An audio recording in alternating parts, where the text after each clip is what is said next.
Bismillahirrahmanirrahim. Assalamualaikum warahmatullahi wabarakatuh. Saya Muhammad Hanif Novaria akan mempresentasikan manajemen mutu tentang perbedaan penerapan VH versus tanpa VH dalam mutu proyek.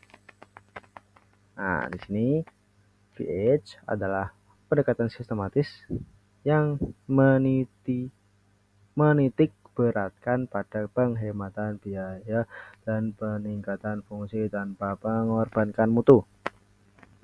Ketika VH diterapkan dalam proyek konstruksi, terutama fasilitas farmasi, hasilnya sangat mempengaruhi kualitas fisik bangunan, efisiensi proses konstruksi, dan kinerja operasional pasca pembangunan.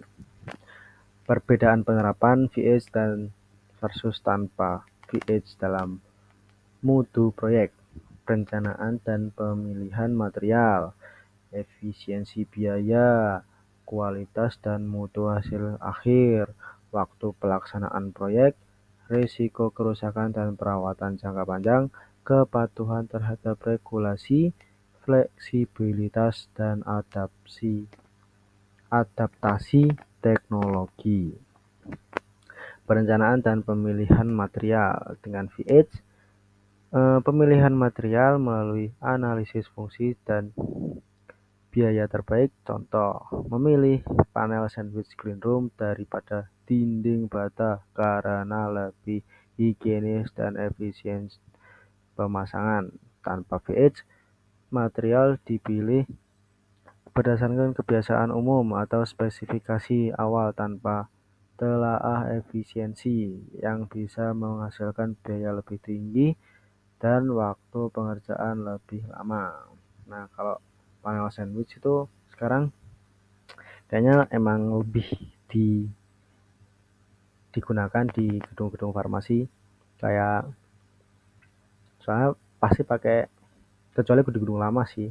Kalau gedung-gedung lama itu masih pakai batu, nanti batu bata, batu ringan, batu bata sih kalau gedung-gedung lama tuh, batu bata, terus nanti di catnya cat epoksi, jadi cat minyak gitu, jadi masih steril juga, tapi ya lebih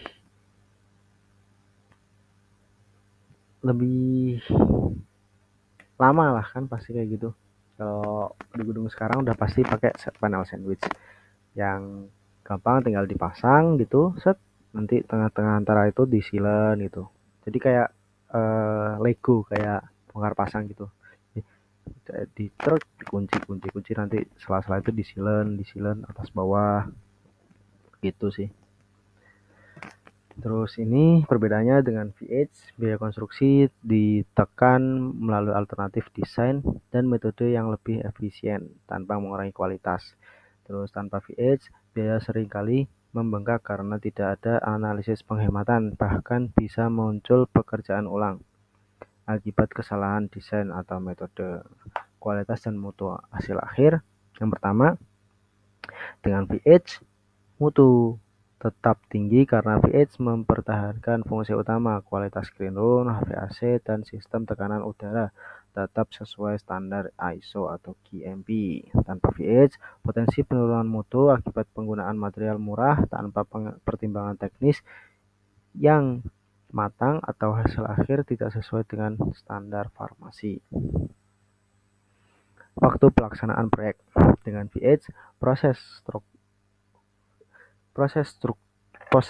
konstruksi dirancang agar lebih efisien, baik dalam metode kerja, urutan pekerjaan, maupun pemilihan sistem pembangunan. VH sering menganalisis dan mengganti metode konvensional dengan metode yang lebih cepat namun tetap berkualitas, seperti penggunaan material prefab atau modular seperti panel sandwich clean room siap pasang.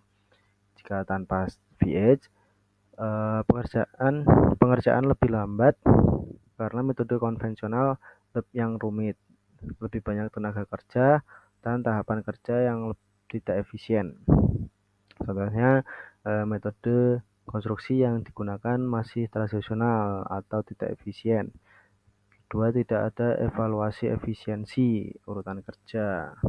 Risiko kerusakan kerusakan dan perawatan jangka panjang. Dengan VH, komponen dipilih dengan mempertimbangkan umur pakai dan kemudahan perawatan, misalnya lantai epoksi, tahan lama, tahan bahan kimia dan mudah dibersihkan. Kalau tanpa VH, risiko kerusakan lebih tinggi dan biaya perawatan jangka panjang lebih besar karena tidak mempertimbangkan kualitas dan ketahanan material sejak awal.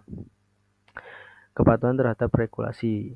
Dengan VH, bangunan lebih siap untuk diaudit regulasi karena desain dan pemeliharaan sistem sudah mempertimbangkan standar BPOM, WHO, dan ISO 14644. Tanpa VH, lebih banyak potensi ketidaksesuaian terhadap standar karena tidak dilakukan evaluasi teknis pada tiap komponen secara menyeluruh. Dengan VH, lebih terbuka terhadap penggunaan teknologi baru dan inovasi material atau smart material, HVAC hemat energi, modular atau green room. Tanpa VH cenderung bertahan pada cara lama dan menghindari perubahan desain padahal belum tentu efisien atau optimal.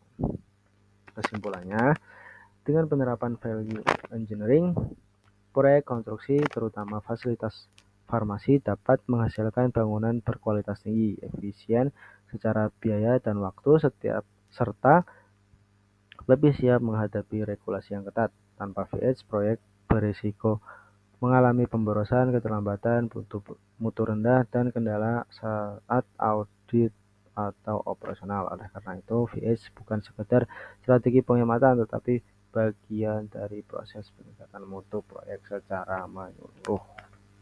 Nah, itu saja yang bisa saya sampaikan. Kurang lebihnya minta maaf. Assalamualaikum warahmatullahi wabarakatuh.